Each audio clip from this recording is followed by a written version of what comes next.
오늘 계속해서 이 사도 바울의 이 문안 인사입니다. 사도 바울을 도왔던 이 동역자들을 기억하면서 사도 바울이 한 사람의 한 사람 이름을 불러가면서 이렇게 문안 인사를 드리고 있습니다. 우리가 보기에도 참 어렵죠. 어제는 안드로니고, 유니아, 또 암블리아, 우르바노, 스다구.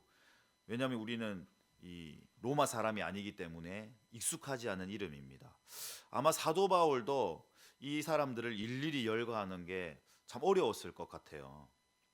이 교회 사역을 시작하면서 가장 많이 또 지적을 받았고 중요하게 생각하는 것이 바로 이 사람의 이름을 외우는 것입니다. 왜냐하면 이스라엘은 이 사람의 이름이라는 것에 그 사람의 정체성, 그 사람의 운명을 담고 있기 때문에 아주 신중하게 이름을 지었죠. 마찬가지로 우리도 부모님께서 또한 할아버지 할머니께서 그 사람 이름을 지을 때 함부로 짓지 않지 않습니까? 근데 이제 예전에는 뭐 이 남존 여비 사상이 있어서 여자들은 이렇게 뭐 개똥이, 언년이 뭐 이런 이름이 있었다. 좀 천하게 뭐 그거는 이제 우리나라 유교 사상의 잘못된 간습이고 한자 한자 정말 정성을 담아서 그 이름을 아마 지었을 것입니다. 오늘도 이 사도 바울이 그냥 한 공동체를 언급하는 것이 아니라 한 교회 사람을 지칭하는 것이 아니라 한 사람 한 사람의 이름을 불러가면서 그들을 문안하고 있습니다. 그것을 볼 때 사도 바울이 이 한 영혼 한 영혼을 얼마나 소중하게 생각했는지, 자신이 만났던 그 사람을 그냥 스치는 인연이라 생각하지 않고 아주 소중하게 또 감사하게 생각하면서 아마 이 마지막 로마서 16장 문안 인사를 드렸던 것 같습니다. 오늘 8절 말씀에 또 주 안에서라고 시작하고 있습니다. 이 사도 바울이 자주 썼던 이 문장이 있어요. 어떤 문장이냐면 바로 이 주 안에서, 그리고 9절 말씀에 그리스도 안에서, 이 안에서라는 말을 참 좋아했습니다. 그래서 이 사도 바울이 오늘도 이 8절에 주 안에서라는 의미를 가지고 문장을 이제 시작하고 있습니다. 여러분, 이 안에서라는 의미가 뭘까요? 단순히 안에 있다는 것은 그냥 뭐 밖에 있다, 안에 있다 이런 어떤 장소적인 개념이 아니라 여기에는 아주 깊은 신학적인 의미가 있습니다. 이 엔크라이스토라고 하는데 이 사도 바울이 이 300번 이상 신약 성경에서 얘기하고 있습니다. 그리스도 안에서라는 거. 이 안에서라는 게 무엇입니까? 하나와 연합을 얘기하는 거예요.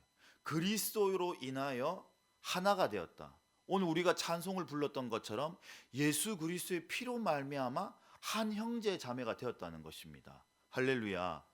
여러분, 다 출신도 틀리고 신분도 틀리고 성별도 틀립니다. 이 로마 교회는 당시에 제가 설명하겠지만 이 암블리아 우르바누 스다구 이 이름을 보면서 그 사람의 이 신분을 유추할 수가 있는데요. 이 우르바노라는 사람은 이 노예의 이름입니다. 그러니까 이 역사를 살펴보면 황제의 노예 이름에 이 우르바노라는 이름이 많이 등장합니다. 이게 노예 신분이었고, 이 스다구는 또 어떤 인물이냐면 이 귀족, 황제의 귀족의 인물입니다. 그러니까 어떻게 보면 이 교회 안에서 예수 안에서 만날 수 없는 신분이죠. 귀족과 노예가 한 사도 바울의 이 책에서, 편지에서 등장한다는 것은 무엇을 얘기합니까? 바로 그리스도 복음 안에서 이 차별이 없다는 거죠. 예수 안에서 하나가 되었다. 예수 안에서 모든 사람이 공평하다는 것입니다. 제가 나왔던 이 신학교가 이 대전 신학교라고 있습니다.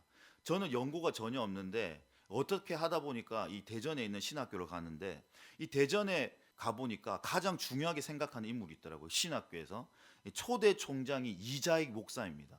어떤 분도 우리 교회 어떤 분도 이렇게 거기를 방문했다고 하시더라고요. 이자익이 누구냐면 바로 이 조독삼이라는 이 주인의 마부였어요. 마부.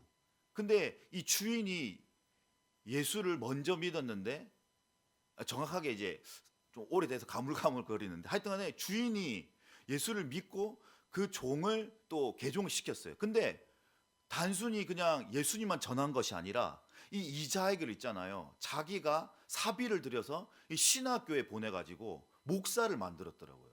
그래서 이 이자익 목사가 어떻게 됐냐면 대한예수교 장로회 총회장을 역임했습니다. 그래서 이 대전신학교의 자랑이 바로 이장익 목사인데, 저는 더 대단한 게 뭐냐면 바로 자신의 종을 신학교에 보내가지고 어떻게 보면 자신은 조덕삼 장로가 되고 마부였던 이자익은 어떻게 됐습니까? 목사가 되는. 이것이 어떻게 가능하냐? 우리 전통적인 유고 사상에서 바로 예수 그리스도 안에서 하나가 되었기 때문입니다. 더 나아가서는 이 그리스도 안에라는 것은 바로 포도나무 가지의 비유라는 거죠. 예수 안에 있을 때, 우리가 그리스도 안에 있을 때 열매를 맺은 것처럼 예수님을 떠나서는 너희가 아무것도 할 수 없다. 이것이 우리 안에 내포되어 있는 기 때문에 아마 이 사도 바울은 주 안에서, 그리스도 안에서라는 표현을 즐겨 사용했던 것 같습니다. 오늘 우리가 이 언급했던 이 암블리아, 또 암블리아는 내 사랑하는 암블리아라고 이렇게 얘기하고 있습니다. 사랑하는 암블리아. 이 사도 바울이 또 이 사랑하는 복음의 빚진 자, 사랑의 빚진 자라는 표현을 많이 썼던 것처럼 정말 아마 이 암블리아는 이 사도 바울의 비슷한 동년배로 아마 볼 수가 있는 것 같습니다. 우리가 이 문장을 보면서 유추할 때에, 그러니까 이 나이도 다 다르고 출신도 다른 그런 사람들이 여기에 등장하는 거죠. 그리고 우리가 마지막에 한번 이제 주목하고 싶은 것이 이 9절 말씀입니다. 9절 말씀에 보니까 그리스도 안에서 우리의 동력자인 동력자인 우르바노, 그 다음에 사랑하는 스타고. 근데 우르바노 앞에서는 무엇을 붙였습니까? 바로 동력자라는 걸 붙였죠. 여러분, 이 동력자 무슨 뜻입니까? 이 헬라어로 살펴보니까요, 우리 이해 묵상집에 나온 것처럼 이 수네르고스라고 합니다. 함께 일하는 사람, 협력자라는, 함께 일하는 사람. 저도 항상 이 배우자 기도 제목을 할 때 가장 먼저 1순위가 뭐냐면 믿음의 동력자를 만나게 도와주시옵소서. 믿음의 동력자. 그러니까 배우자는 그냥 단순히 그냥 돕는 배필을 떠나서, 성경적으로는 돕는 배필이지만 또 우리가 신앙인 생활을 할 때 함께 이 일하는 사람, 주 안에서 함께 일하는 사람이 필요했던 거죠. 왜냐하면 저는 이제 목회자였기 때문에 아내도 같이 함께 일하는 사람을 기도 제목으로 드렸던 것이 생각이 납니다. 여러분, 우리가 신앙생활 할 때마다 또 지치고 낙심할 때도 있죠. 왜냐하면 이 신앙생활이 꼭 즐겁고 행복한 길이 아닙니다. 어떨 때는요, 이 손해 보기도 하고 어떨 때는 억울한 일 당할 때도 있어요. 제가 뭐 다 밝히지는 않겠지만 다 그런 간증들이 있지 않습니까? 그런 얘기들 많이 하시더라고요. 왜냐하면 그리스도인이라면 뭔가 좀 착할 것 같아. 또 뭐 다 받아줄 것 같아. 내가 부탁하면. 뭐 그렇게 생각했기 때문에 이 세상 사람들이, 심지어는 가까이 있는 가족들도 이용하려고 하는 거예요. 그리스도인이라는. 그래서 밖에 나가면 잘 그리스도인이라고 잘 얘기 못하는 게 혹시나 내가 또 이용당할까 봐서 이런 일. 그래서 사실은 이 믿음의 길이라는 것은요, 우리가 성경으로 정확하게 살펴보면 이 좁은 길입니다. 좁은 문이에요. 이 가시밭길입니다. 어제도 이 김성교 선교사님이 마지막 특강을 해주셨는데, 제가 이틀을 우리 청년 캠프 가면서 가장 인상적이었던 분이 아마 김성교 선교사님이었던 것 같아요. 그분이 마지막에 이 기도 제목을 우리에게 던지는 게, 이 청년들을 던지는데, 이 가시밭길을 함께 갈 사람이 누구냐 이렇게 얘기하시더라고요. 사실 마지막 때는 점점 더 예수를 믿기 어려울 시대가 올 것입니다. 왜냐하면 이것이 제 말이 아니라 성경에 그렇게 기록되기 때문에. 계시록을 봐야 되는 거예요. 우리는 계시록에 보면 많은 성도들이 핍박과 환난을 당해요. 그 가운데서 끝까지 견디는 자는 어떻게 한다고 했습니까? 생명의 면류관을 너희에게 주리라. 그래서 내가 죽도록 충성하라고 하는 거예요. 할렐루야. 이것이 우리의 사명인 거예요. 왜?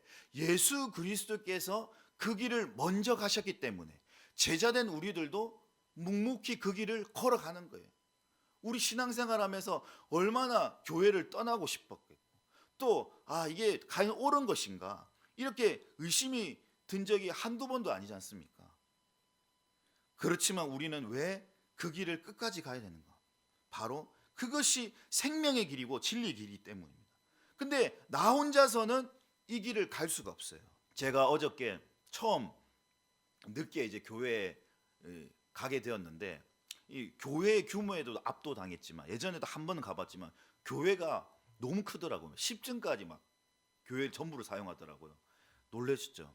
근데 이제 들어가는 이 본당 문을 들었는데 청년들이 있잖아요. 빼곡히 차서 막 2층, 3층까지 있는데 한 목소리로 찬양하는데 그 영적인 분위기에 압도당하면서 너무나 감사드리더라고요. 우리가 사실 이 청년들도 우리 교회가 조금 작은 교회여서 청년부가 10명도 안 되지 않습니까? 그러면 밖에 나가면 예수 믿는 사람들을 찾기가 힘들어요. 예수 믿는 사람들이 없어요. 그럼 나 혼자 신앙생활을 하고 너무 외로울 것 같아. 근데 우리 청년들이 이런 집회에 가면 이 집회에서 같이 찬양하는 것만으로도 엄청난 큰 일을 얻는 거예요. 나 혼자 신앙생활 할 줄 알았는데 외롭게 일을 갔는데 정말 이 수많은 청년들이 함께 하나님을 예배하고 찬양하는 모습 속에서 정말 큰 도전을 받았을 것 같습니다. 왜냐하면 저는 그 문을 여는 순간 그 분위기가 막 느껴지더라고요. 그래서 우리가 이 옆 사람을 한번 바라보십시다. 내가 혼자 있는 것 같지만 하나님께서는 정말 이렇게 귀중한 이 사역자들, 동력자들을 나에게 보내주셨어요. 할렐루야. 정말 많고 많은 교회 중에서 우리 예원교회를 선택하여 주시고 또 이 예원교회를 안에서 신앙생활 해주는 게 정말 엄청난 확률이지 않습니까? 그래서 우리 하나님 안에서는 우연이 없다는 거예요. 그래서 우리가 옆에 있는 이 동력자들, 단순히 형제 자매를 넘어서서 함께 주의 일을 하는 사람이라고 생각하고 정말 사도 바울이 이 한 사람 한 사람을 귀하게 여겼던 것처럼 여러분들도 우리 예원교회, 우리 동력자들을 축복하고 사랑하고 예수 안에서 하나 되어서 하나님께 영광 돌리는 삶으로 나아가시기를 예수님의 이름으로 축복합니다.